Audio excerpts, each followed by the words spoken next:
श्री परमात्मने नमः। अथ पंचदशोऽध्यायः पुरुषोत्तमयोगः।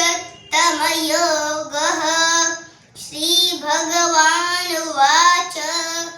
ऊर्ध्वमूलमधःशाखम् अश्वत्थं प्राहुरव्ययम् छन्दांसि हस्य पर्णानि यस्तं वेद स वेदवित् अधश्चोर्ध्वं प्रसृतास्तस्य शाखा गुणप्रवृद्धा विषयप्रवालाः अधश्च मूलान्यनुसन्ततानि कर्मानुबन्धीनि मनुष्यलोके न रूपमस्येह तथोपलभ्यते नान्तो न चादिर्न च सम्प्रतिष्ठा। अश्वत्थमेनं सुविरूढमूलम् असङ्गशस्त्रेण दृढेन चित्वा ततः पदं तत्परिमार्गितव्यम् यस्मिन् गता न निवर्तन्ति भूयः तमेव चाद्यं पुरुषं प्रपद्ये यतः प्रवृत्तिः प्रसृता पुराणी निर्माणमोहाजितसङ्गदोषाः आध्यात्मनित्या विनिवृत्तकामा द्वन्द्वैर्विमुक्ताः सुखदुःखसंज्ञैः गच्छन्त्यमूढाः पदमव्ययं तत् न तद्भासयते सूर्यः न शशाङ्को न पावकः यद्गत्वा न निवर्तन्ते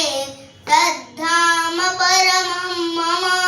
ममैवांशो जीवलोके जीवभूतः सनातनः मनःषष्ठानीन्द्रियाणि प्रकृतिस्थानि कर्षति शरीरं यदवाप्नोति यच्चाप्युत्क्रामतीश्वरः गृहीत्वैतानि संयाति वायुर्गन्धानि वाशयात् श्रोत्रं चक्षुस्पर्शनं च रसनं घ्राणमेव च अधिष्ठाय मनश्चायं विषयानुपसेवते